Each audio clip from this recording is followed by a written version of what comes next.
Hello, friends. Next question is: what are the reasons for men's insensitivities and how we can able to remove it? See, when the child is born, the child is helpless.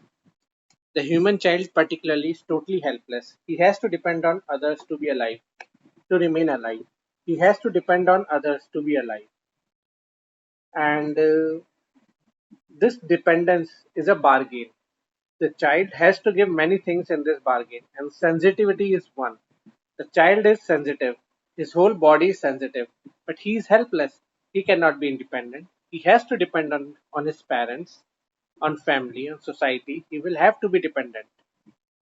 Because of this dependence and helplessness, the parents, the society go on forcing things on the child, and he has to yield. Otherwise, he cannot remain alive. He will die. So he has to give many things in this bargain. The first very deep and significant thing is sensitivity. He has to leave it. Why? Because the more the child is sensitive, the more he is in trouble, the more he is vulnerable. A slight sensation and he begins to cry. The cry has to be stopped by the parents and they cannot do anything. But if the child goes on feeling every detail of sensation, the child will become a nuisance. And children do become nuisances, so parents have to curtail their sensitivity. How? The child has to learn resistance, child has to learn control, and by the child has to divide his mind into two. There are many sensations which he just stops feeling because they are not good enough. He is punished for them. The child's whole body is erotic. He can enjoy his fingers, he can enjoy his body. The whole body is erotic. He goes on exploring his own body. It is a great phenomenon for him. But the moment comes in his exploration when the child gets to the genitalia, then it becomes a problem because the father and mother are all repressed. The moment the child, boy or girl, touches the genitalia or his private parts, the parents become uneasy. This is to be observed deeply. Their behavior, you can say their behavior suddenly changes when the child notes it. Something wrong has happened. They start crying, don't touch. Then the child starts feeling that something is wrong with the genitals. He has to suppress. And the genitals are the most sensitive part of your body. The most sensitive, the most alive part of your body, the most delicate. Once the genitals are not allowed to be touched or enjoyed, you have killed the very source of sensitivity. Then the child will become insensitive. The more he will grow, the more he will be insensitive. So, first, there is a bargain, necessary but evil. And the moment one begins to understand, this bargain has to be thrown and you have to regain your sensitivity. The second reason for this bargain is because of security. I was with a friend for many years. I lived in his bungalow. From the very first day, I observed that he would not look at his servants. He was a rich man, but he would never look at his servants. He would never look at his children. He would come running into the bungalow and then he would go running from his bungalow to his car. So I asked him, what's the matter? He said, if you look at your servants, he said, if you look at your servants, they start feeling friendly and then they start asking about money and this and that. If you talk with your children, then you are not the master, then you cannot control them. So he created a facade of insensitivity around himself. He was afraid that if he talked with a servant, if he should feel that the servant was ill, if he sympathized to them, then he would have to give some money or some help. Everyone learns sooner or later in their life that to be sensitive is to be vulnerable to many things. You pull yourself in, you create a barrier around yourself that is a safeguard, a safety measure.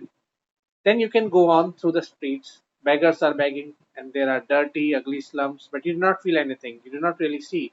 In this ugly society, one has to create a barrier around himself, a wall, a subtle, transparent wall, behind which we can hide. Otherwise, one is vulnerable and it will be very difficult to live. That is why insensitivity sets in. It helps you to be in this ugly world without being disturbed, but there is a cost, and the cost is very much. You are at ease in this world without being disturbed, but then you cannot enter into the divine, into the total, into the whole. You cannot enter the other world. If for this world insensitivity is good, and for that world sensitivity is good, that will create a problem. If you are really interested in entering the world, you can say, if you are really interested in entering that world, you will have to create sensitivity. You will have to throw away all these walls, these securities. Of course, you will become vulnerable. You will feel much suffering, but that suffering is nothing in comparison to the bliss you can reach through sensitivity. The more sensitive you become, the more you will feel compassion.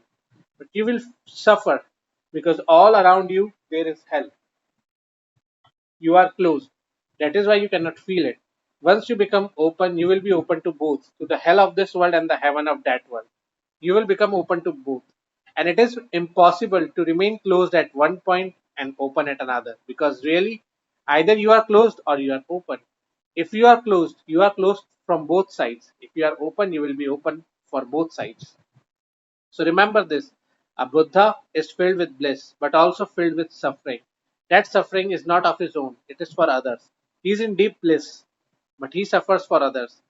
And Maharaja Buddha said that when Buddha reached to the door of Nirvana, the gatekeeper opened the door. This is a myth and very beautiful. The doorkeeper opened the door, but Buddha refused to enter.